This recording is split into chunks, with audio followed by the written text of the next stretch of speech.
नमस्कार, आप सभी का बहुत बहुत स्वागत, अभिनंदन, आदाब, आभार, इस्तकबाल, खैर मकदम है कलाम अकेडमी के डिजिटल प्लेटफॉर्म पर। एक बेहद महत्वपूर्ण कक्षा, एक बेहद संक्षिप्त और बहुत ही इंपॉर्टेंट टॉपिक हम पढ़ने जा रहे हैं। और इस टॉपिक का, इस कक्षा का नाम है, आज जिस चीज को हम डिस्कस करेंगे वो है इंडिविजुअल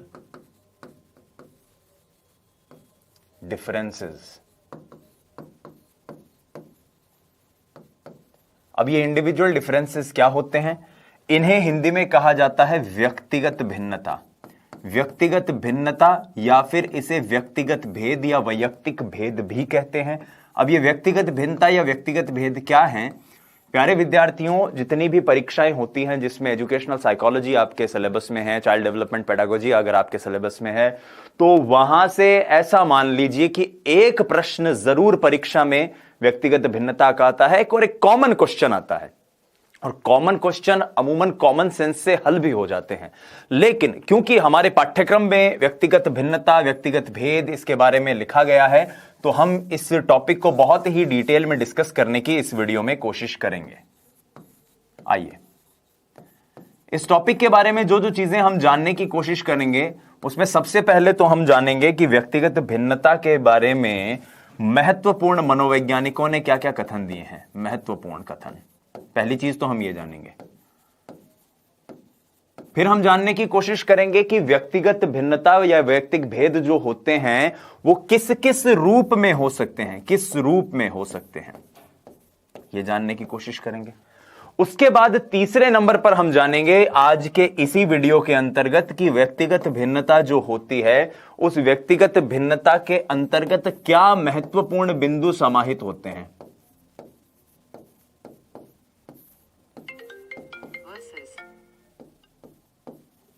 क्या महत्वपूर्ण बिंदु इसके अंदर समाहित होते हैं। और 4 नंबर पर हम जानेंगे कि शैक्षणिक निहितार्थ क्या हैं या शिक्षण में किस प्रकार से इसकी उपयोगिता है। और ये जो सेक्शन है ये आपको एज अ टीचर भी इसका उपयोग करना है अपनी कक्षाओं में। तो शिक्षण में इसकी उपयोगिता या अध्यापक की क्या भूमिका रहनी चाहिए, ये सारी चीजें इसके अंतर्गत शामिल हैं। अब ये जो बात मैं यहां पर कह रहा हूं, इसको मैं एक दूसरे तरीके से आपसे डिस्कस करने की कोशिश करता हूं। सबसे पहले शिक्षण में उपयोगिता को, एक टीचर अगर अपनी कक्षा में पढ़ा रहा होता है तो वो ये जानता है कि 30-40 विद्यार्थी अगर उसकी कक्षा में पढ़ रहे हैं तो हर विद्यार्थी अपने आप में अलग है। कोई विद्यार्थी इंटेलिजेंट है, कोई इंटेलिजेंट नहीं है, कोई बहुत समृद्ध आर्थिक परिवेश से आया हुआ होता है, कोई आर्थिक रूप से संपन्न नहीं होता, कोई शारीरिक रूप से किसी तरह की एक विसंगति से जूझ रहा होता है, कोई किसी मानसिक विसंगति से जूझ रहा होता है, कोई प्रतिभाशाली होता है, कोई नहीं होता। तो इन सारी विभिन्नताओं को ध्यान में रखते हुए एक शिक्षक को कैसा व्यवहार अपनी कक्षा में करना चाहिए और कैसे इन विभिन्नताओं को उसे समझना चाहिए, अंडरस्टैंड करना चाहिए, यही चीज व्यक्तिगत भिन्नता के अंतर्गत आती है। आइए अब जानने की कोशिश करते हैं व्यक्तिगत भिन्नता को। व्यक्तिगत भिन्नता के बारे में जानने से पहले हमें एक व्यक्ति के बारे में जानना चाहिए और उनका नाम होता है साथियों फ्रांसिस गाल्टन।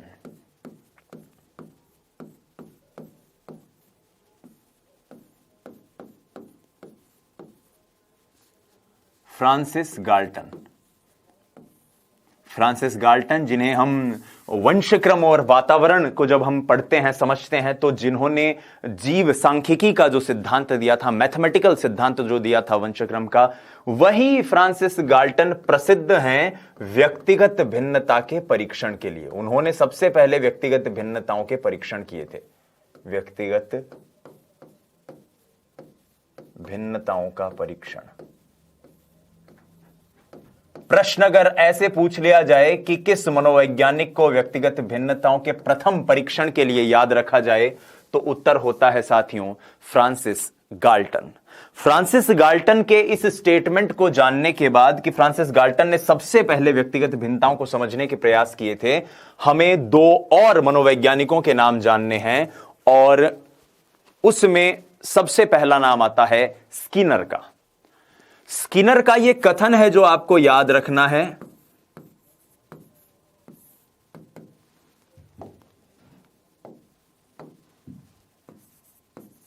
हम व्यक्तिगत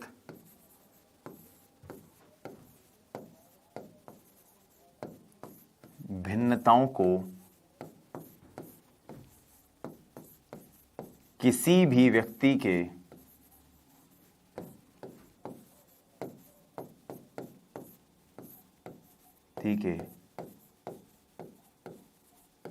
संपूर्ण व्यक्तित्व के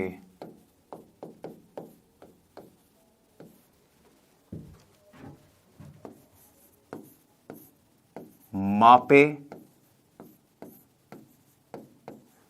जाने योग्य पहलू को सम्मिलित करते हुए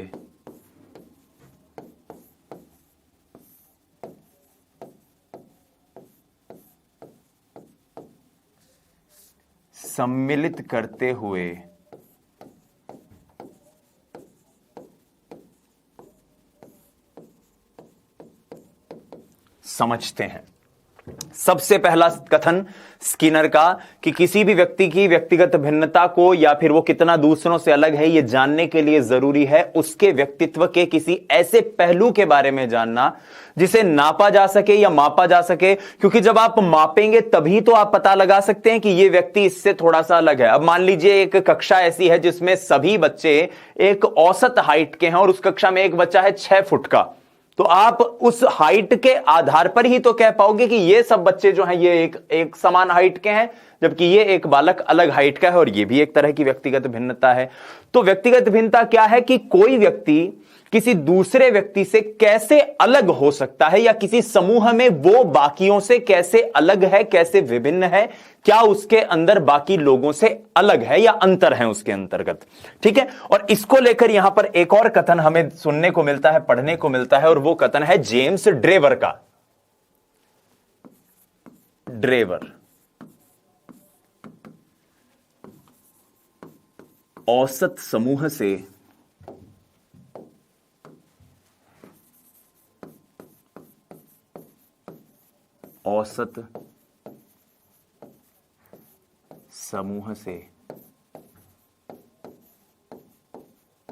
मानसिक शारीरिक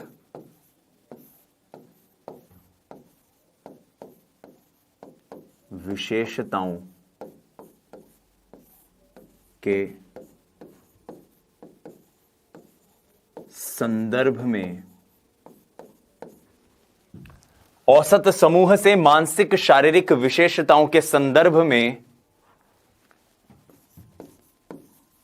समूह के सदस्य के रूप में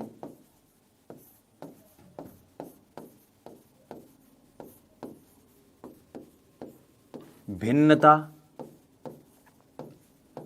या अंतर को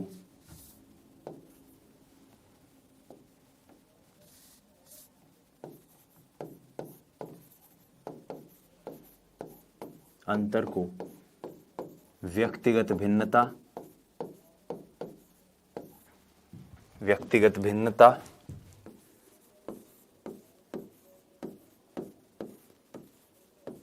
या भेद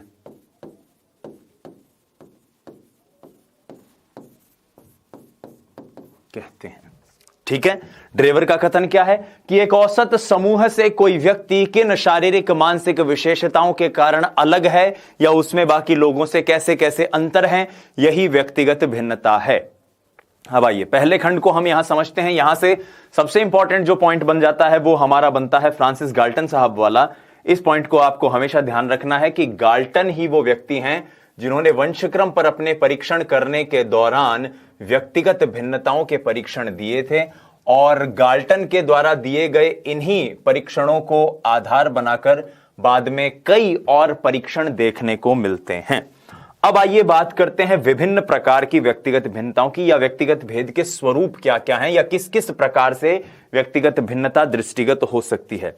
तो किस तरह से आप व्यक्तिगत भिन्नता देख सकते हो दोस्तों। अब जो सेक्शन मैं आपको पढ़ाने जा रहा हूं यहां से सदैव एक कॉमन क्वेश्चन बनता है, याद रखना। एक सामान्य सवाल अगर व्यक्तिगत भिन्नता का बनता है तो वो इसी चीज से बनता है, क्योंकि कोई व्यक्ति दूसरे व्यक्ति से अलग किस रूप में हो सकता है।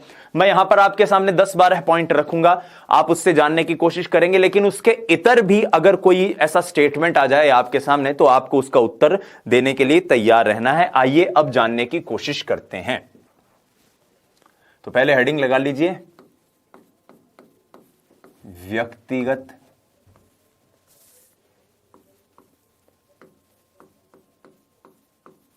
व्यक्तिगत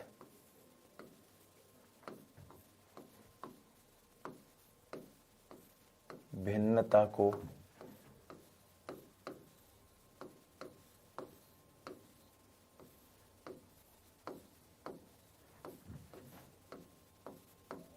करने वाले कारक। वो कौन से कारक हैं या वो कौन से फैक्टर्स हैं जिसके आधार पर व्यक्ति दूसरे से भिन्न हो सकता है। जब भी आप ऐसी चीजों को याद करें तो सबसे पहले एक शब्द जरूर याद कीजिए और वो है आनुवांशिकता।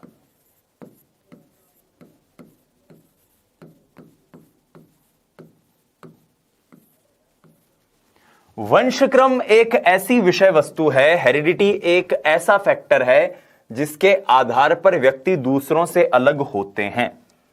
तो वंशक्रम के आधार पर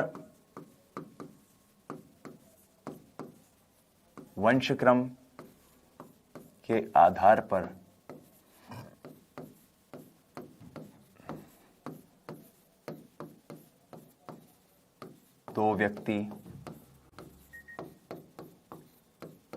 शारीरिक व मानसिक रूप से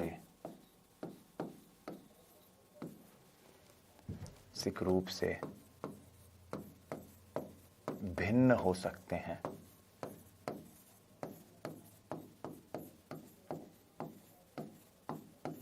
वंशक्रम के आधार पर दो व्यक्ति शारीरिक मानसिक रूप से भिन्न हो सकते हैं, पहला पॉइंट। शारीरिक मानसिक रूप से दो व्यक्ति तो अलग अलग भिन्न हो सकते हैं। जैसे मान लीजिए मैं और आप अलग हैं, लेकिन मैं अपने सगे भाई से भी काफी भिन्न हूं, आप भी अपने सगे भाई बहन से भी काफी भिन्न हैं। तो यह एक पॉइंट यहां पर और बनता है कि एक ही माता पिता की संतान, एक ही माता पिता की संतान में भी व्यक्तिगत भेद,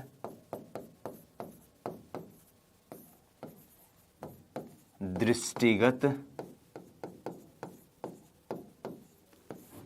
हो सकते हैं।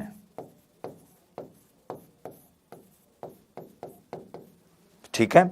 और आनुवांशिकता के आधार पर मनोवैज्ञानिक कहते हैं कि व्यक्तिगत भिन्नता के दो पक्ष होते हैं।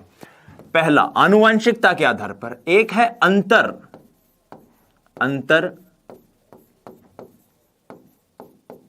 वैयक्तिक भिन्नता और दूसरा है अंतरा वैयक्तिक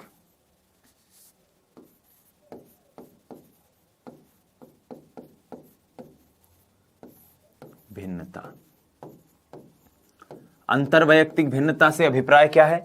अंतरवैयक्तिक भिन्नता का मतलब सिंपल सा है साथियों कि मान लीजिए कोई ए व्यक्ति है और कोई बी व्यक्ति है, तो ए व्यक्ति बी व्यक्ति से कितना अलग है।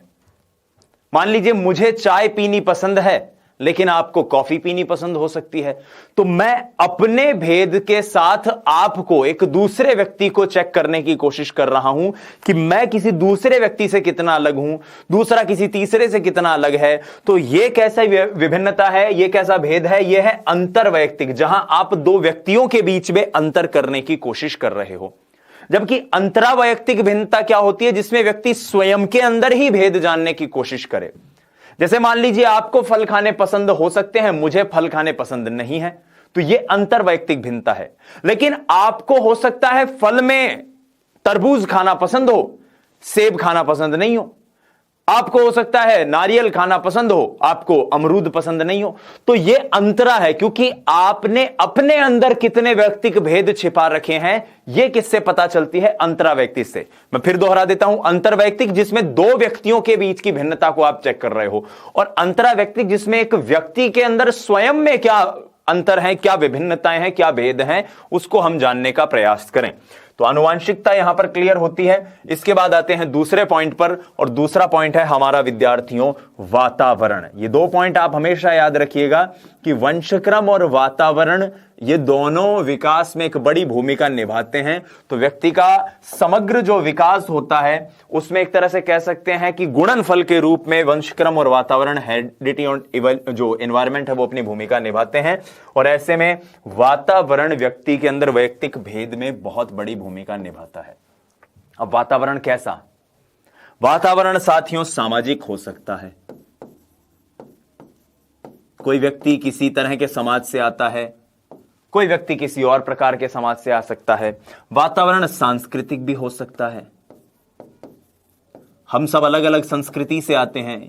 भाई एक राजस्थान का व्यक्ति है, एक महाराष्ट्र का व्यक्ति है, एक पंजाब का व्यक्ति है, एक तमिलनाडु का व्यक्ति है। अलग अलग संस्कृति से आते हैं और इन अलग अलग संस्कृतियों के कारण उनमें व्यक्तिगत भिन्नताएं होती हैं। अलग अलग समाज से जब हम आते हैं तो हम में अलग अलग भिन्नताएं होती हैं।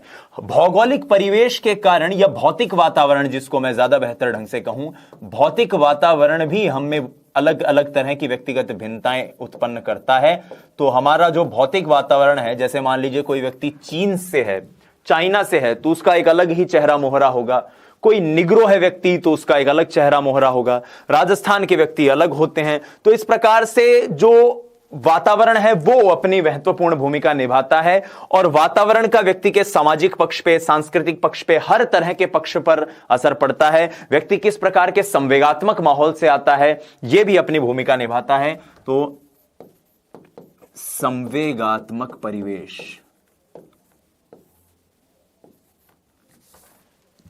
तो आप देख सकते हैं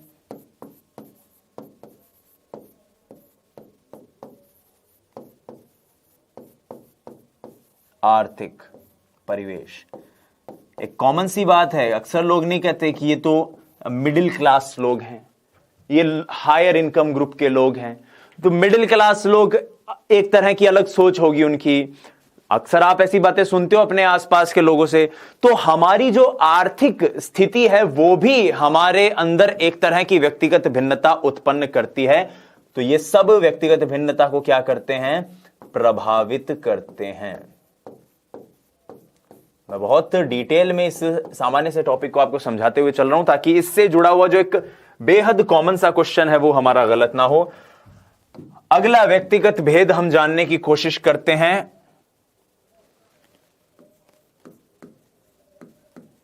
प्रजाति एवं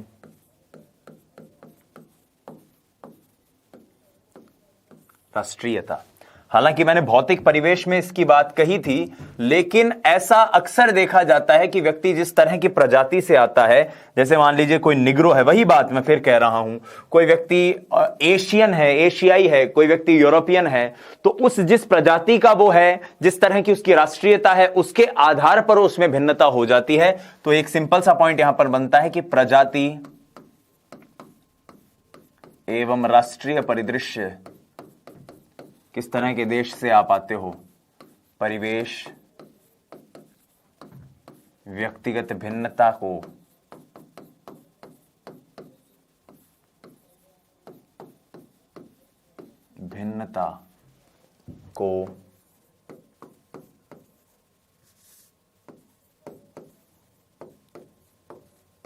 प्रभावित करते हैं। ठीक है, आपको सिर्फ ये पॉइंट्स याद रखने हैं। उसके बाद आइए आगे बढ़ते हैं। अगला पॉइंट है आयु, बुद्धि,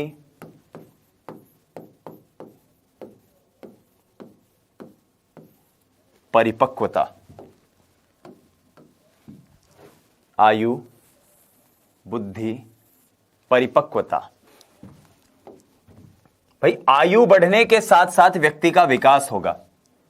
और जैसे व्यक्ति का विकास होता जाएगा वैसे वैसे उसमें भिन्नता आती जाएगी। मान लीजिए कोई एक 10 वर्ष का बच्चा है और कोई एक 25 वर्ष का बच्चा है, क्या हम इन दोनों को एक बराबर मान सकते हैं कि तराजू पर तोल सकते हैं? नहीं, दोनों में अपनी समानताएं होंगी, अपनी खूबियां होंगी, अपनी कमियां होंगी। तो इस हिसाब से आप इसे कह सकते हो कि आयु, बुद्धि, परिपक्वता, आयु में वृद्धि,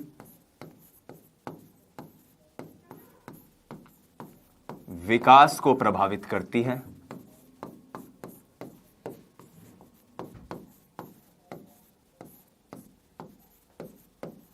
आयु में वृद्धि विकास को प्रभावित करती है। यह बुद्धि पर प्रभाव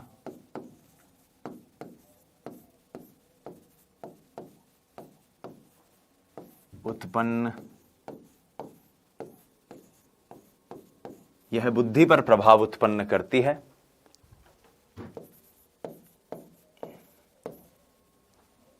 इसी कारण व्यक्तिगत भेद,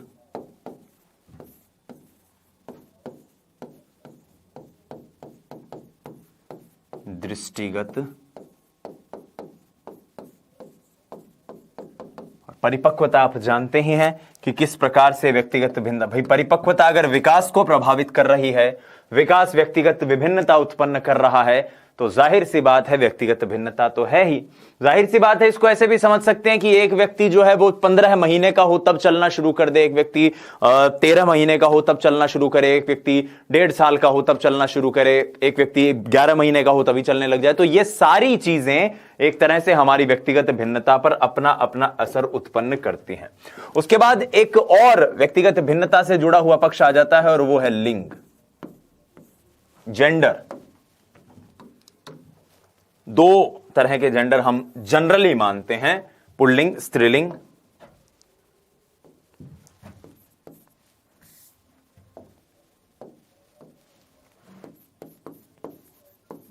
यह एक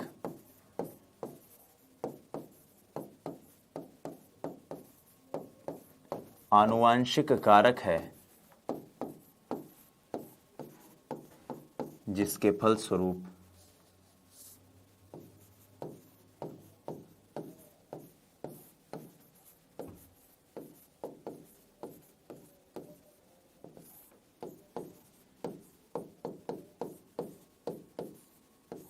व्यक्तिगत भेद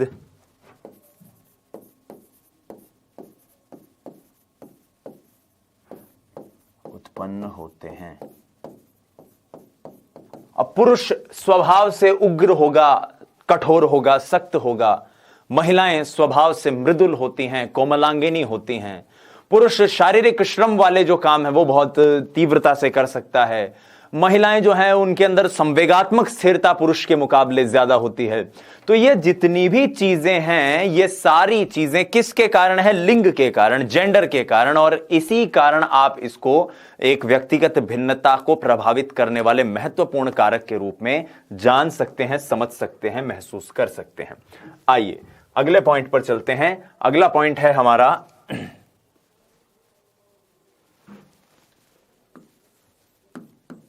आर्थिक स्थिति व शिक्षा।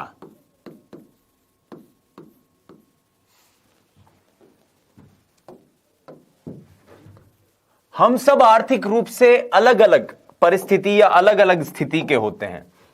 कोई व्यक्ति बहुत संपन्न आर्थिक परिवेश से आता है, कोई बहुत सहज सरल आर्थिक परिवेश से आता है, और उसके उस आर्थिक परिस्थिति का असर उसके व्यक्तित्व पर भी पड़ता है। भाई कोई अगर बहुत ज्यादा पैसे वाला व्यक्ति होगा तो जाहिर सी बात है वो पैसों को खर्च करने में या नई सुख सुविधाओं का भोग करने में बहुत सहज होगा, और उसने उन सारी सुविधाओं को भोगा होगा, और इस सुविधाओं को लेने के कारण, उनका यूज करने के कारण उसके अंदर उन चीजों के बारे में जानकारी होगी जो कि हम मान लीजिए अगर सामान्य परिवेश के आते हैं, सामान्य आर्थिक स्थिति के आते हैं तो हमें नहीं पता होगी। अब जैसे हमारे मान लीजिए ग्रामीण परिवेश के कुछ लोग हैं जो अब जिनकी आर्थिक स्थिति ऐसी नहीं है, तो वो हो सकता है हवाई जहाज का उपयोग ना कर पाए, और कुछ जो शहरी परिवार के हैं वो कर लें। गांव में अगर मान लो आर्थिक स्थिति इतनी अच्छी ना हो तो लोग अपने संतान को पढ़ा नहीं पाए, और संतान पढ़ नहीं पा रही है तो उनके अंदर वो ज्ञान नहीं है। जबकि कुछ परिवारों के अंदर अगर उनकी आर्थिक स्थिति अच्छी है तो वो बच्चों को बहुत बेहतरीन शिक्षा दे सकते हैं, अंग्रेजी की शिक्षा दे सकते हैं, टेक्निकल एजुकेशन दे सकते हैं, शहरों में विदेशों में पढ़ा सकते हैं। तो इसका मतलब आर्थिक स्थिति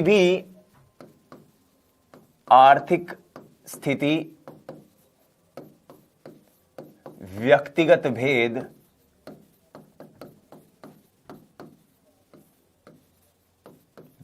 उत्पन्न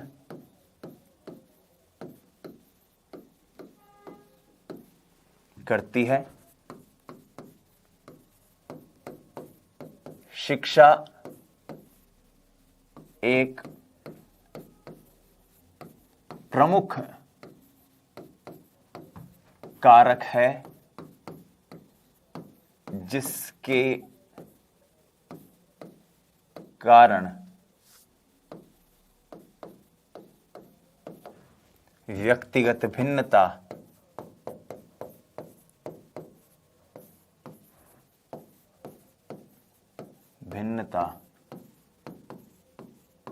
देखी जा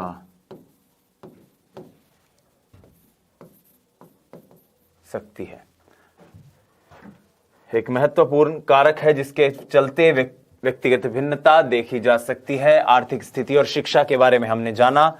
अब आइए एक और महत्वपूर्ण फैक्ट, वो है स्वास्थ्य। Healthy mind lives in healthy body. पहला सुख निरोगी काया, दूजा सुख घर में माया। सबसे पहली प्राथमिकता व्यक्ति की होती है उसका स्वास्थ्य। अगर स्वास्थ्य अच्छा है तो सब कुछ बेहतर है। अगर आप स्वस्थ हैं तो आप शारीरिक रूप से स्वस्थ होंगे तो मानसिक रूप से भी स्वस्थ होंगे, मानसिक रूप से स्वस्थ होंगे तो संवेगात्मक रूप से स्वस्थ होंगे, संवेगात्मक स्वस्थ रूप से स्वस्थ होंगे तो फिर एक तरह से समग्र रूप से आप हेल्दी होंगे। और जब व्यक्ति हेल्दी होगा वो बाकियों के मुकाबले बेहतरीन निष्पादन कर पाएगा। इसलिए स्वास्थ्य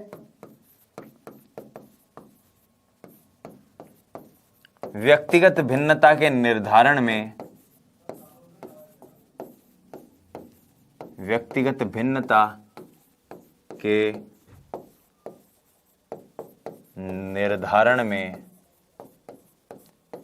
महत्वपूर्ण भूमिका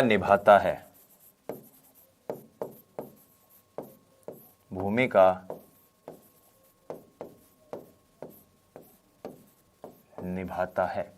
स्वास्थ्य व्यक्तिगत भिन्नता के निर्धारण में एक बड़ी महत्वपूर्ण भूमिका निभाता है। स्वास्थ्य के बाद जो इंपॉर्टेंट चीज आती है यहां पर कि भाई स्वास्थ्य अगर व्यक्ति का अच्छा होगा तो उसमें मोटर एक्टिविटीज करने की योग्यता भी होगी। एक तरह से मान सकते हैं, चीजों को आप लिंक करने के लिए मान लीजिए। हालांकि स्वास्थ्य में और गत्यात्मक योग्यता में डायरेक्टली कोई संबंध नहीं है, प्रभावित जरूर स्वास्थ्य व्यक्ति गत्यात्मक योग्यता को करता है। सबसे पहले जानने की कोशिश करते हैं गत्यात्मक योग्यता आखिर होती क्या है। तो गत्यात्मक योग्यता का मतलब है मोटर एक्टिविटी।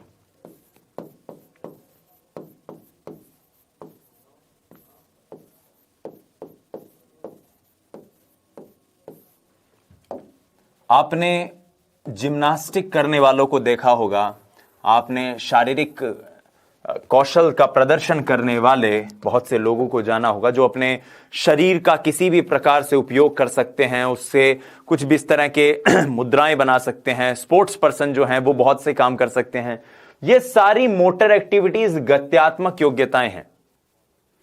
कोई ऐसा कार्य जिसको कोई एक व्यक्ति बड़ी कुशलता से कर ले और उस कार्य को कोई दूसरा व्यक्ति कर ही ना पाए, तो किसी कार्य को कुशलता से कर लेना, शारीरिक रूप से कौशल होना किसी कार्य का, वो किसके अंतर्गत आएगा? गत्यात्मक योग्यता में। तो गत्यात्मक योग्यता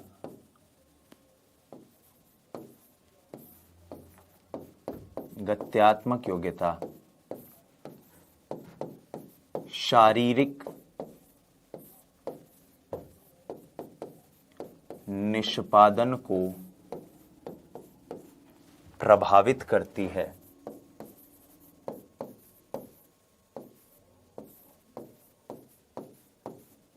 और शारीरिक निष्पादन को प्रभावित करती है। इसका सिंपली मतलब यह निकलता है कि जिस व्यक्ति में गत्यात्मक कौशल होगा वो बाकियों के मुकाबले किसी काम को और बेहतर कर सकता है, और इसलिए गत्यात्मक योग्यता की वजह से भी व्यक्तिगत भिन्नताएं दृष्टिगत हो सकती हैं। आइए आगे बढ़ते हैं। आगे एक पॉइंट हमें मिलता है, वो है पृष्ठभूमि का।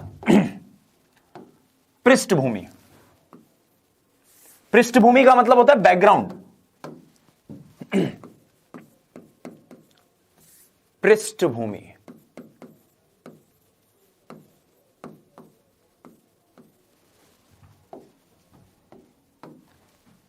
गांव के लोग अक्सर शहर वाले को दूर से देखते ही पहचान जाते हैं कि यार ये शहर का है, और शहर वाले जाहिर सी बात है हम ग्रामीण परिवेश के लोगों को देखते पहचान जाते हैं कि ये गांव का है। क्यों? क्योंकि जिस प्रकार के बैकग्राउंड से हम आते हैं वो चाहे सामाजिक हो, वो चाहे जातिगत हो, वो चाहे आर्थिक हो, उसके आधार पर हम में बहुत सी चीजें आ जाती हैं सिर्फ और सिर्फ इस बैकग्राउंड के कारण, इस पृष्ठभूमि के कारण। तो हमारा जो बैकग्राउंड है, हमारी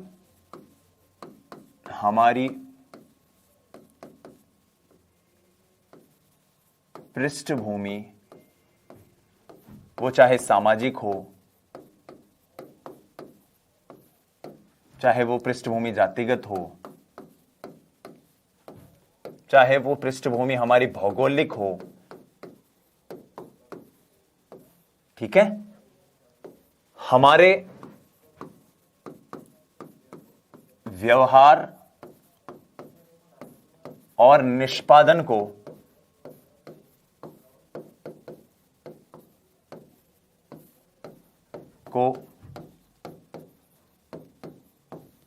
प्रभावित करती है। भाई मैं अगर मान लीजिए ग्रामीण परिवेश का हूं तो मेरे अंदर कुछ ऐसी क्वालिटीज होंगी जो किसी शहरी व्यक्ति में नहीं होंगी। कोई व्यक्ति शहर का है तो वो काफी अलग होगा। हम जब कक्षा में पढ़ते हैं, क्लास में पढ़ते हैं, तो हमें ऑटोमेटिकली पता चल जाता है ना कि यार ये जो एक बच्चा है ये शहर का है, एकदम प्रॉपर, कोई दिल्ली का, बंबई का, ऐसे शहर का, एकदम महानगर का बच्चा है। तो इस प्रकार से हम देख सकते हैं, तो इस प्रकार से हम कह सकते हैं कि जन्म स्थान, निवास स्थान,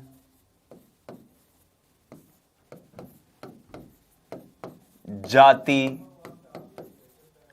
क्षेत्र, ये सब किसी भी व्यक्ति की जो व्यक्तिगत भिन्नता है उसको प्रभावित करते हैं। यानी कि इन सब के आधार पर कोई व्यक्ति पृष्ठभूमि के तौर पर दूसरे से अलग हो सकता है। फिर आइए बात करते हैं मानसिक विकास की। व्यक्ति के मानसिक विकास से जुड़े हुए जितने भी पक्ष होते हैं उनके आधार पर व्यक्ति दूसरों से अलग होते हैं। तो मानसिक विकास को मैं मानसिक कौशल के नाम से संबोधित कर रहा हूं।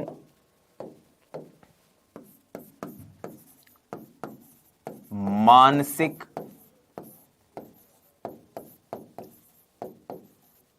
कौशल के आधार पर व्यक्तिगत भिन्नता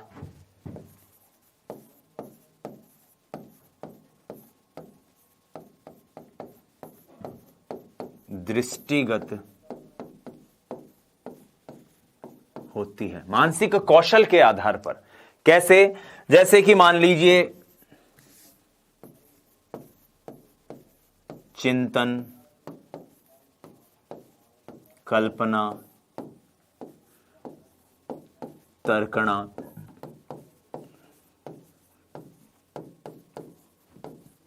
सृजनात्मकता आदि।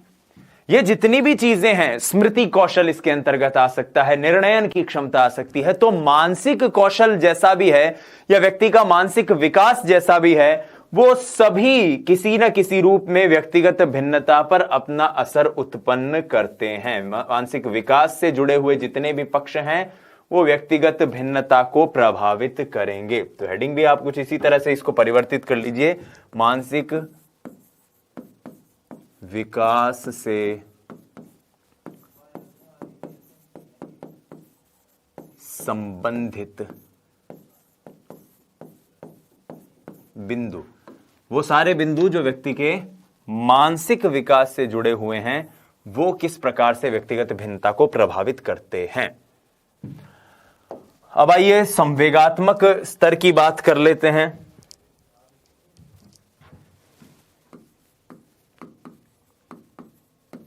संवेगात्मक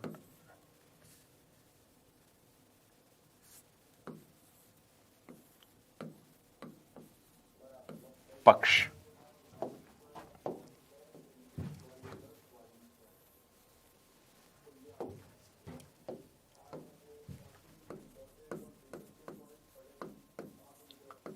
प्रत्येक व्यक्ति में संवेगों का समूह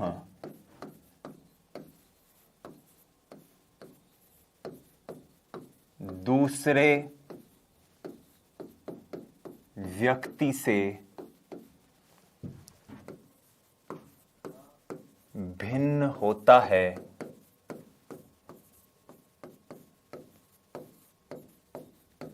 जिसके आधार पर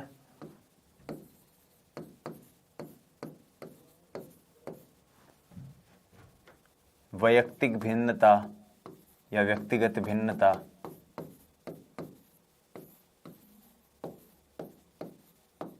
दृष्टिगत होती है।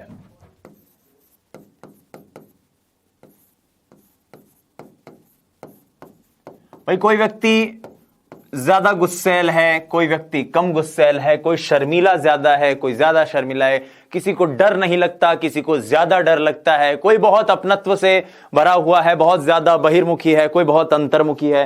तो ये सारे संवेगात्मक पक्ष जो हैं ये भी व्यक्तिगत भिन्नता को प्रभावित करते हैं, क्योंकि इनके आधार पर भी हम व्यक्तिगत भेद देख पाते हैं। उसके बाद आती है कुछ विशेष योग्यताएं। हर व्यक्ति में दूसरे व्यक्ति से कुछ अलग योग्यताएं होती हैं, जो किसी में होंगी, किसी में नहीं होंगी। अब क्रिकेट तो सभी खेलते हैं, तेंदुलकर हर कोई थोड़ी बन सकता है। गाना तो हर कोई गाता है, लता मंगेशकर हर कोई नहीं बन सकता। पढ़ाई और देश के प्रति, अपने काम के प्रति लगन तो सब में है, लेकिन कलाम साहब या डॉक्टर बी.आर. अंबेडकर बाबा साहब जैसा व्यक्ति हर कोई नहीं बन सकता। तो इसलिए ये कुछ विशेष योग्यताएं हर व्यक्ति में होती है, भगवान की दी हुई होती हैं, जो उसे सामान्य योग्यताओं के बावजूद, सामान्य रूप से योग्यताएं तो सब में है, लेकिन उसमें जो उसकी विशेष योग्यताएं हैं वो विशेष योग्यताएं उसे दूसरों से अलग कर देती हैं। तो प्रत्येक व्यक्ति की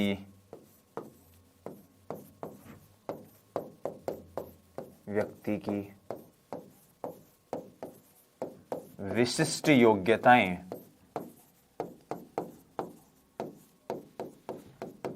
उसे दूसरे से अलग बनाती है,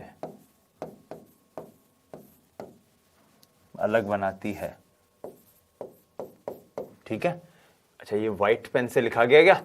इसको थोड़ा सा, ये भी व्यक्तिगत रूप से भिन्न हो गया, संवेगात्मक पक्ष वाला पॉइंट है ना। चलो कोई बात नहीं। विशेष योग्यताओं के बाद हम बात करते हैं ग्रहण शक्ति के बारे में।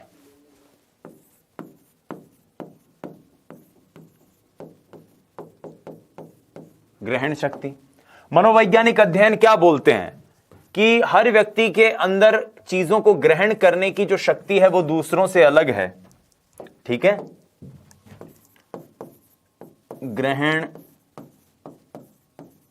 कौशल या शक्ति के आधार पर व्यक्तिगत भिन्नता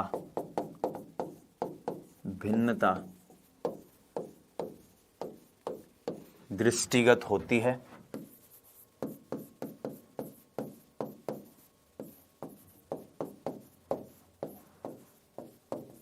ठीक है। और अंतिम पॉइंट जो सबसे महत्वपूर्ण पॉइंट है, क्योंकि इन सभी योग्यताओं का समूह जो है एक तरह से व्यक्ति के व्यक्तित्व का निर्धारण करता है, तो व्यक्तित्व के स्तर पर भी व्यक्ति एक दूसरे से भिन्न हो सकते हैं। किसी का व्यक्तित्व कैसा हो सकता है, किसी का व्यक्तित्व कैसा। अगर व्यक्तित्व व्यक्तिगत भिन्नता को प्रभावित करने वाला कारक नहीं होता तो हम पिछली वीडियोस में व्यक्तित्व के प्रकार नहीं पढ़ते, टाइप थ्योरी, ट्रेट थ्योरी। भाई टाइप थ्योरी को जब अपन पढ़ते हैं तो हम पढ़ते हैं, हिपोक्राइट्स कहते हैं कि कुछ लोग में पीले पित्त की प्रधानता होती है, कुछ लोगों में काले पित्त की प्रधानता होती है। तो जब ये प्रधानता होती है इसका मतलब पहले वाला व्यक्ति दूसरे वाले से अलग है, कुछ अंतर्मुखी है, कुछ बहिर्मुखी है, यानी अंतर्मुखी अलग है, बहिर्मुखी अलग है, कुछ आपके एक्टोमॉर्फिक है, कुछ एंडोमॉर्फिक है, कुछ मीजोमॉर्फिक है, तो ये भी एक दूसरे से अलग है। तो जो हम अलग अलग कहने की ही बात कह रहे हैं इसका मतलब व्यक्तिगत भिन्नता तो है ही। तो व्यक्तिगत भिन्नता के या व्यक्तित्व के स्तर पर भी व्यक्तिगत भिन्नता होती है। व्यक्तित्व के स्तर पर व्यक्तिगत भिन्नता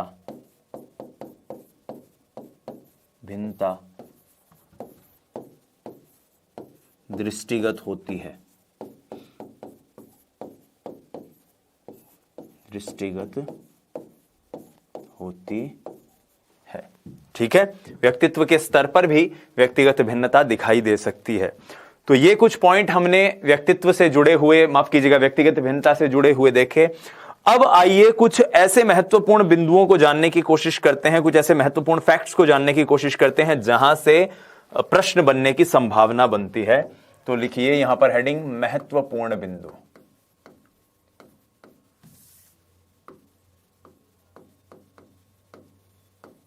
महत्वपूर्ण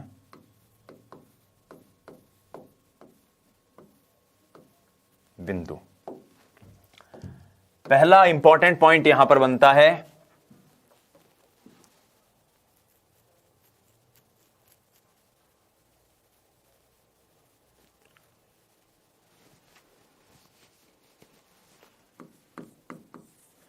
कि व्यक्तिगत भिन्नता के चलते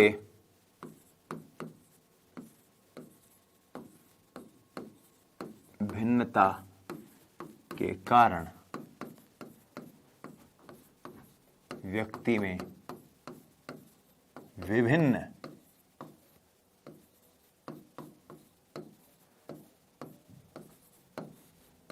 शील गुणों में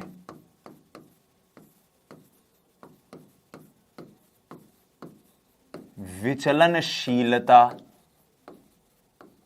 या विभिन्नता, जिसको हम अंग्रेजी में कहते हैं वेरिएबिलिटी,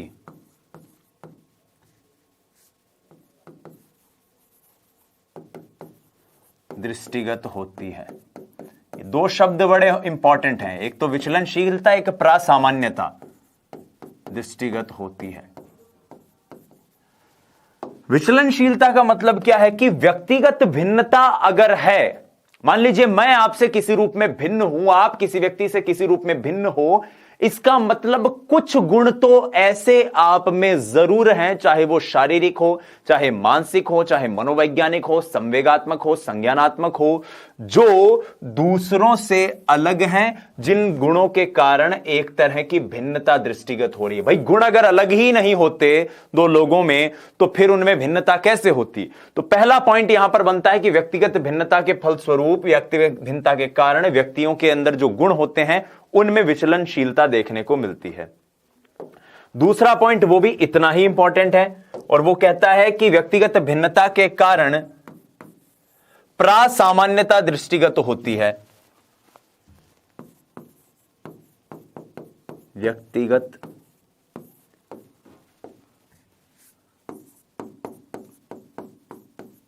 गुणों में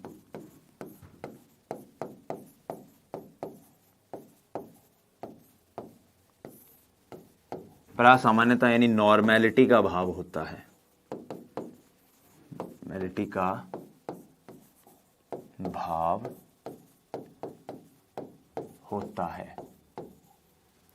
जब हम बुद्धि लब्धि को पढ़ते हैं तब इस बात का हम जिक्र भी करते हैं, और बहरहाल मैं बता दूं कि इसका मतलब क्या है। इस नॉर्मैलिटी या प्रासामान्यता का मतलब यह है कि अगर एक वर्ग में, यानी कि 100 लोगों के एक समूह में अगर आप किसी भी गुण की व्यक्तिगत भिन्नता को नापें तो बहुत कम लोग ऐसे होंगे जिनमें वो गुण बहुत कम होगा और बहुत कम लोग ऐसे होंगे जिनमें वो गुण बहुत ज्यादा होगा। बाकी सामान्यतः लोगों में वो गुण सामान्य रूप से ही मौजूद होता है। जैसे मान लो हाइट है, अब एक कक्षा के अंदर हम जब बात करते हैं सामान्य रूप से, मैं कोई विशिष्ट बात नहीं कर रहा हूं कि कोई बास्केटबॉल खेलने वाली टीम की, नहीं, एक सामान्य विद्यालय में आप जाइए, एक सामान्य कक्षा के अंदर एंटर हो जाइए, वहां पर आप देखेंगे कि सामान्य रूप से सभी बच्चों की हाइट एक बराबर है। कोई एकाध बच्चा ऐसा हो सकता है जिसकी हाइट बहुत ज्यादा हो, और एकाध ऐसा हो सकता है जिसकी हाइट बहुत कम हो। या फिर आप इंटेलिजेंस, बुद्धि लब्धि, आईक्यू की अगर बात करें तो एक 50 बच्चों की कक्षा में कोई एक दो बच्चे ऐसे होंगे जो बहुत ज्यादा इंटेलिजेंट होंगे, एक्स्ट्रा ऑर्डिनरीली गिफ्टेड स्टूडेंट होंगे, बहुत ज्यादा प्रतिभाशाली होंगे, मेधावी होंगे, और ऐसे ही दो चार बच्चे ऐसे होंगे जो बहुत कमजोर होंगे, पढ़ाई लिखाई में बिल्कुल भी ढपोर शंख टाइप के होंगे।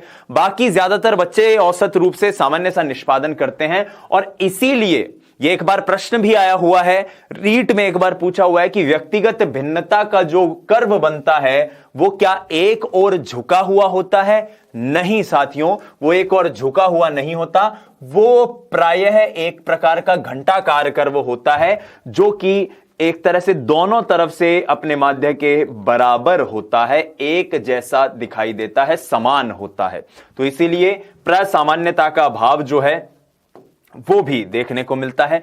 तीसरा पॉइंट जो यहां बन जाता है वो ये है कि व्यक्तिगत भिन्नता के कारण वृद्धि की दर में विभिन्नता पाई जाती है, विभिन्नता देखने को मिलती है। भाई व्यक्तिगत रूप से लोग भिन्न होंगे तो उनकी जो ग्रोथ है, चाहे मैं शारीरिक ग्रोथ की ही बात कर लूं, चाहे मैं बाल विकास में जब हमने ग्रोथ को समझा है उसी ग्रोथ की मैं बात करूं, तो भी वृद्धि की दर में विभिन्नता तो देखने को मिलती ही है। और वो क्यों मिलती है? वो सिर्फ इसलिए मिलती है क्योंकि दो लोग व्यक्तिगत रूप से कभी भी एक जैसे नहीं हो सकते, उनमें विभिन्नता आएगी तो उनकी ग्रोथ में भी भिन्नता होगी, उनके विकास में भी भिन्नता होगी। तभी तो हम विकास के सिद्धांत में यह पढ़ते हैं कि विकास में व्यक्तिगत भिन्नता पाई जाती है। डेवलपमेंट परपोजेज इंडिविजुअल डिफरेंसेस, ठीक है, तो विभिन्नता देखने को मिलती है, देखने को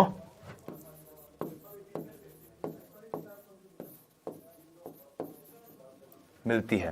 वृद्धि में जब विभिन्नता देखने को मिलती है तो मैं यह भी कह सकता हूं कि व्यक्ति अगर किसी रूप से भिन्न है, कोई व्यक्ति शारीरिक रूप से कमजोर है, कोई नहीं है, कोई मानसिक रूप से कौशल से युक्त है, कोई नहीं है, कोई बहुत इंटेलिजेंट है, कोई नहीं है, तो जाहिर सी बात है इस व्यक्तिगत भिन्नता का असर उस व्यक्ति के अधिगम पर भी पड़ेगा। भाई कोई अगर इंटेलिजेंट बच्चा है तो कक्षा में आप जो पढ़ाओगे फटाक से याद कर लेगा, और आपने मान लो उसको पढ़ाया और वो इंटेलिजेंट नहीं है ना, वो देख तो रहोगे कि क्या पढ़ा रहे हैं मास्टर जी, समझ में को नहीं आ रहे हो। ये इंटेलिजेंस भी तो एक तरह की व्यक्तिगत भिन्नता है, आईक्यू भी तो एक तरह से व्यक्तिगत भिन्नता को प्रभावित करेगा। व्यक्तिगत भिन्नता को प्रभावित करने वाला एक महत्वपूर्ण कारक है आईक्यू, इंटेलिजेंस, बुद्धि, हमने बात करी अभी कुछ ही देर पहले। तो इसका मतलब व्यक्तिगत भिन्नता के कारण अधिगम की दर में भी भिन्नता होती है, अधिगम की दर में भिन्नता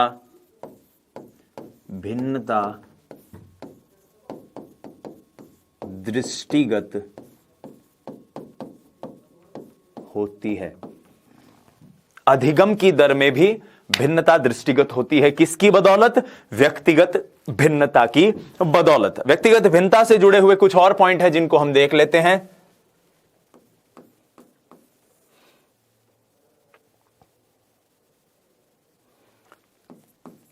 व्यक्तिगत भिन्नता में इंपॉर्टेंट पॉइंट है, यह परीक्षा में भले ही पूछा ना जाए लेकिन एज अ टीचर आपको इस पॉइंट का जरूर याद रखना है। व्यक्तिगत भिन्नता में एक शील गुण का अंतर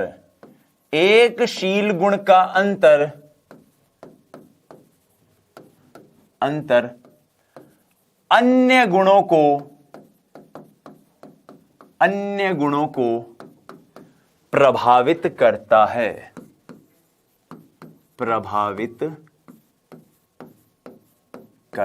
है।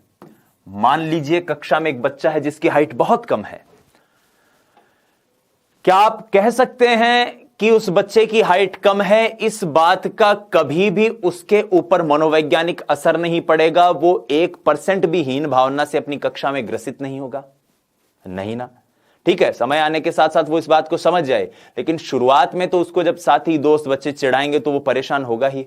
तो इस आधार पर आप समझ सकते हो कि अगर एक शील गुण कैसा भी हो, चाहे वो पॉजिटिव हो चाहे नेगेटिव हो, चाहे वो ट्रेट उसके अंदर सकारात्मक परिवर्तन लेकर आया हो उस व्यक्तिगत भिन्नता के कारण या नकारात्मक परिवर्तन लेकर आया हो, लेकिन वो सकारात्मक नकारात्मक परिवर्तन चाहे दोनों में से कैसे भी हो, उसके व्यक्तित्व के अन्य गुणों को जरूर प्रभावित करेंगे। इस पॉइंट को आप जरूर याद रखना, उसके व्यक्तित्व के अन्य गुणों को भी ये प्रभावित करेंगे। बहुत बढ़िया, अगले पॉइंट पर आते हैं और अगला पॉइंट ये है वही बात जो इंपॉर्टेंट है, आनुवांशिकता और वातावरण। तो इसकी बात हमने शुरुआत में भी कर ली थी कि आनुवांशिकता सारे गुणों का की जो खान है, खदान है ना दोस्तों, वो यही है, आनुवांशिकता और या वंशक्रम और वातावरण। जितने भी गुण आपने पढ़े हैं, हम अब तक पिछले 15 हमने पॉइंट से भी इससे पहले देखे हैं, वो 15 के 15 पॉइंट अगर आप क्लब करना चाहो तो सिर्फ और सिर्फ इन दो शब्दों के अंदर हो सकते हैं, एक है वंशक्रम और दूसरा है वातावरण। तो इस पॉइंट को आप याद रखिएगा, वंशक्रम और वातावरण व्यक्तिगत भिन्नता को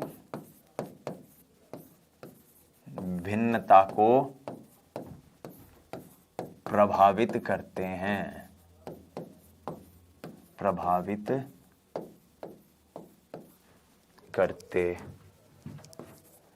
बस इतना सा पॉइंट है।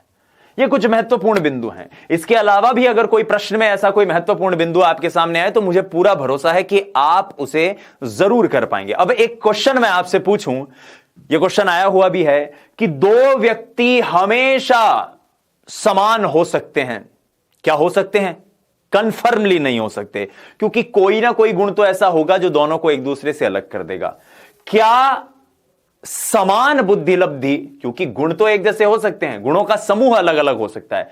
दो लोगों की मान लो बुद्धि लब्धि एक जैसी है, एक की बुद्धि लब्धि भी IQ 120 है, दूसरे की भी 120 है, यानी सामान्य से बहुत ऊपर है, अच्छे बच्चे हैं, इंटेलिजेंट बच्चे हैं। क्या इसके बावजूद दोनों के जो निष्पादन होंगे, एग्जाम में जो परफॉर्मेंस होगी, वो बिल्कुल एक जैसी हो सकती है? नहीं, कोई भी और ऐसा कारण हो सकता है जो उनके परफॉर्मेंस को अलग अलग कर दे। अलग अलग हो भी, एक जैसी हो भी सकती है, लेकिन आप कंफर्म नहीं कह सकते। अलग अलग होने की संभावना ज्यादा होती है, क्योंकि व्यक्तिगत भिन्नता को प्रभावित करने वाला कोई एक कारक नहीं है, ऐसे हजारों कारक हैं जो व्यक्तिगत भिन्नता को वंशक्रम वातावरण के अंतर्गत आते हैं और प्रभावित कर सकते हैं। ठीक है, अब आइए इससे जुड़ा हुआ एक और महत्वपूर्ण बिंदु, एक और महत्वपूर्ण टॉपिक देखते हैं, जो आपके लिए इसलिए भी इंपॉर्टेंट है क्योंकि आप टीचर बनने जा रहे हैं, भविष्य में शिक्षक बनेंगे। तो सवाल इस तरह का भी आपकी परीक्षा में आ सकता है कि एक शिक्षक को अपनी कक्षा में व्यक्तिगत भिन्नता को समझते हुए क्या क्या करना चाहिए और क्या क्या नहीं करना चाहिए। कॉमन सेंस से इन सवालों के जवाब ज्यादा बेहतर दिए जा सकते हैं। मैं अक्सर कक्षा में ऑफलाइन भी कहता हूं, ऑनलाइन भी कहता हूं, यूट्यूब पर भी यही कहता हूं कि इस तरह के सवालों को अपने ऊपर, अपने दिल पे रख के सोचिए कि मैं अगर शिक्षक हूं, मैं किसी कक्षा में पढ़ा रहा हूं, तो क्या मुझे यह कार्य करना चाहिए, क्या मुझे यह कार्य नहीं करना चाहिए। जैसे एक बार क्वेश्चन आया था कि एक शिक्षक को व्यक्तिगत भिन्नता से भरे हुए अगर उसके कक्षा में बच्चे हैं तो उसे क्या नहीं करना चाहिए, ऐसा क्वेश्चन था। आंसर उसमें था कि उसे बच्चों को स्वाध्याय पर छोड़ देना चाहिए।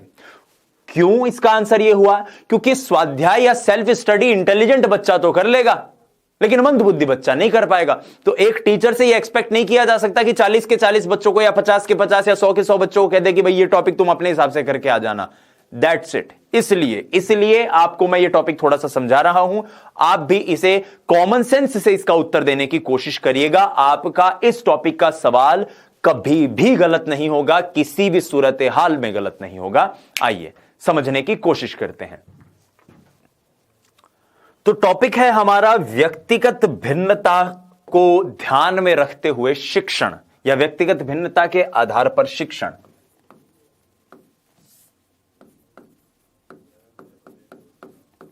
व्यक्तिगत भिन्नता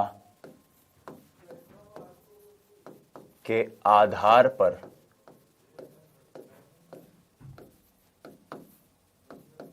शिक्षण। प्रिय विद्यार्थियों, एक पॉइंट ऐसा है जो हमेशा से एक बड़े डिबेट का विषय बना हुआ रहता है कि क्या एक कक्षा में एक जेन्युइन संख्या हो विद्यार्थियों की। आप स्वयं सोच के बताओ, अगर एक कक्षा में मान लो 2000 बच्चे एक साथ पढ़ रहे हैं और उनको एक टीचर क्लास में 8वीं क्लास के अंदर उन्हें पढ़ा रहा है मान लो, तो क्या वो टीचर इंडिविजुअली हर बच्चे पर ध्यान दे पाएगा? क्या वो टीचर व्यक्तिगत रूप से हर विद्यार्थी की जो कमियां हैं, खूबियां हैं, उनको पहचान पाएगा? आपका जवाब होगा नहीं सर, बिन तो खुद की सही फुर्सत कौन पड़ती, दूसरा तो क्या पहचान सी। तो सिंपल सी बात यही है, पहला पॉइंट जो आपको याद रखना है, व्यक्तिगत भिन्नता को जब ध्यान में रखे शिक्षक, तो यह चीज सबसे इंपॉर्टेंट है कि कक्षा में जो संख्या हो विद्यार्थियों की वो सीमित हो। तो यहां पर पॉइंट पहला बन जाता है कि कक्षा का आकार, कक्षा में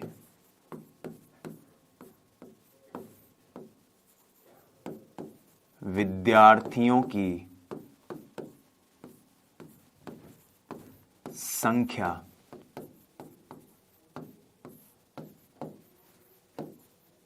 सीमित होनी चाहिए।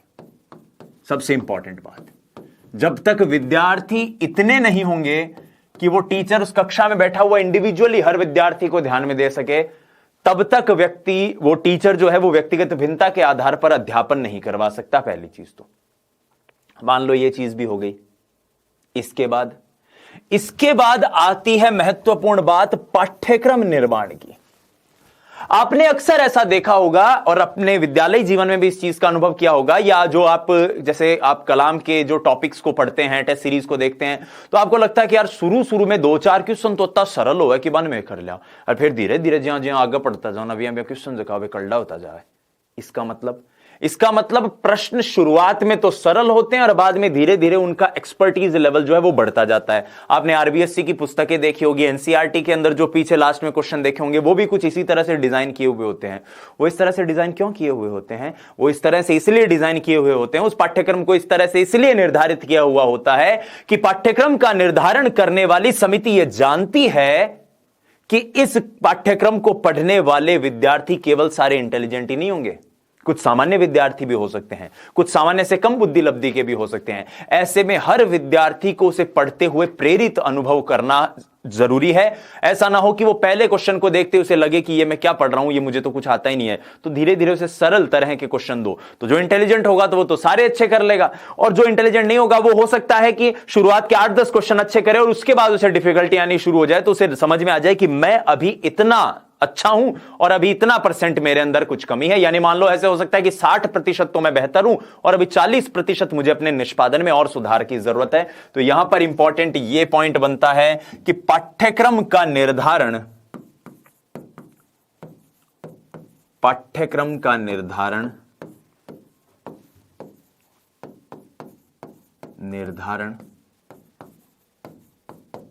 व्यक्तिगत भिन्नता के आधार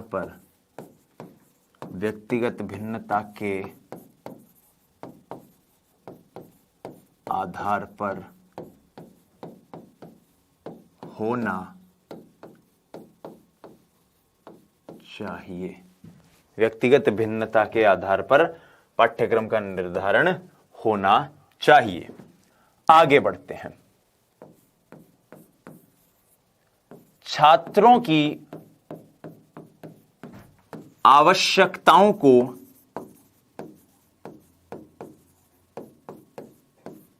ध्यान में रखते हुए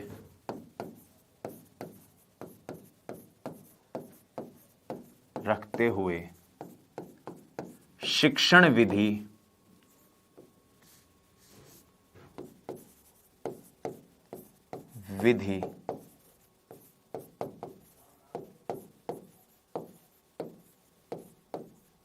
का चयन हो। शिक्षण विधि का चयन जो है वो विद्यार्थियों की जो रिक्वायरमेंट्स हैं, आवश्यकताएं हैं, उनको ध्यान में रखते हुए होना चाहिए। सबसे इंपॉर्टेंट बात। आगे बढ़ते हैं।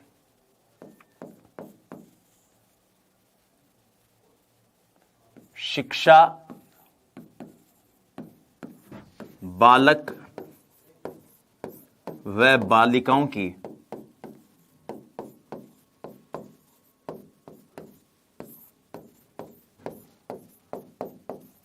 रुचि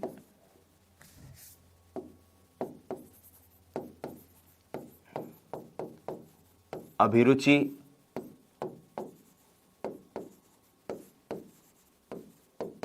अभिवृत्ति के अनुसार हो।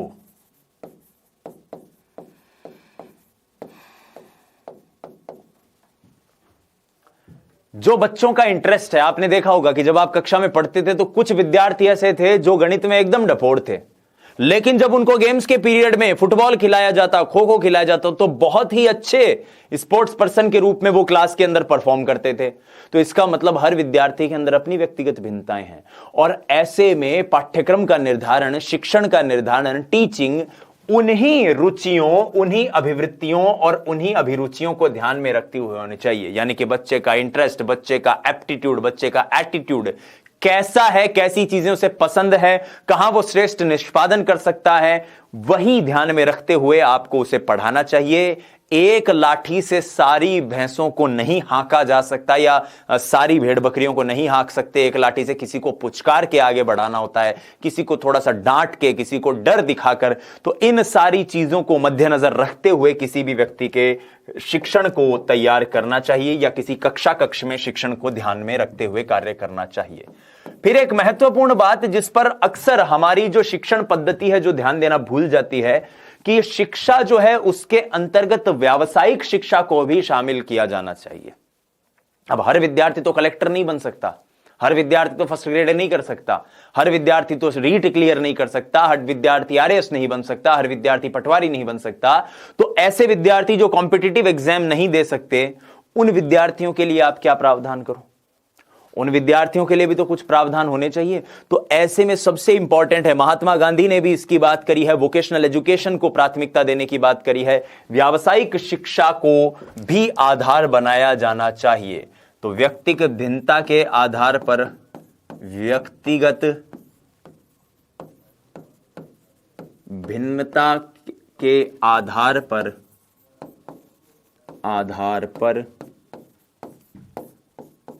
व्यावसायिक शिक्षा दी जानी चाहिए, व्यक्तिगत भिन्नता के आधार पर। और सबसे इंपॉर्टेंट जो इसके अंदर पॉइंट है वो ये, इस पर एक बार प्रश्न आया हुआ भी है, कि गृह कार्य जो बच्चे को आप दे रहे हो, गृह कार्य जो भी बच्चे को दे रहे हो, वह बालक की या विद्यार्थी की, गृह कार्य बालक की योग्यता, क्षमता, परिपक्वता, रुचि पर आधारित हो। जो एक बालक की योग्यता है, एक क्षमता है। अब एक चौथी क्लास में पढ़ने वाला बच्चा, उसके अंदर क्षमता ही नहीं है कि वो 15-16 घंटे तक केवल लिखने का काम कर सके, और उसको मान लो आप ऐसा गृह कार्य दे दो, तो ये गलत है। आपको जो गृह कार्य का निर्धारण है, गृह कार्य जो बच्चे को दिया जाना है, वो उसकी रुचि, उसकी क्षमता, उसकी जो कौशल है, उसके ऊपर आधारित हो। तो गृह कार्य। फिर एक और इंपॉर्टेंट पॉइंट जो हमें मिला था वो था व्यावसायिक शिक्षा का। फिर रुचि, अभिवृत्ति और अभिरुचि के अनुसार बालक को शिक्षा दी जानी चाहिए, उसकी बात कही थी हमने। उसकी आवश्यकताओं को ध्यान में रखते हुए शिक्षण विधि के चयन करने की बात कही थी हमने। पाठ्यक्रम के निर्धारण में व्यक्तिगत भिन्नता की बात की थी, और कक्षा में हमने विद्यार्थियों की संख्या के सीमित रखने की बात कही थी। इंडिविजुअली कक्षा में एक टीचर को कैसे बिहेव करना चाहिए, तो अगर कोई क्वेश्चन ऐसे आए कि अगर एक शिक्षक को व्यक्तिगत भिन्नता का सम्मान करते हुए क्या करना चाहिए, कक्षा में अगर बच्चा अच्छा निष्पादन नहीं कर रहा हो तो उसे डांटना चाहिए, उसे दंड देना चाहिए? नहीं, ऐसा नहीं करना चाहिए, क्योंकि हो सकता है वो बच्चा इसलिए निष्पादन अच्छा नहीं कर पा रहा हो क्योंकि वो इंटेलिजेंट नहीं हो, उसको धीरे से समझ में आता, उसके अधिगम की दर जो है, विभेदीय दर जो है वो कम हो बाकी विद्यार्थियों के अनुसार।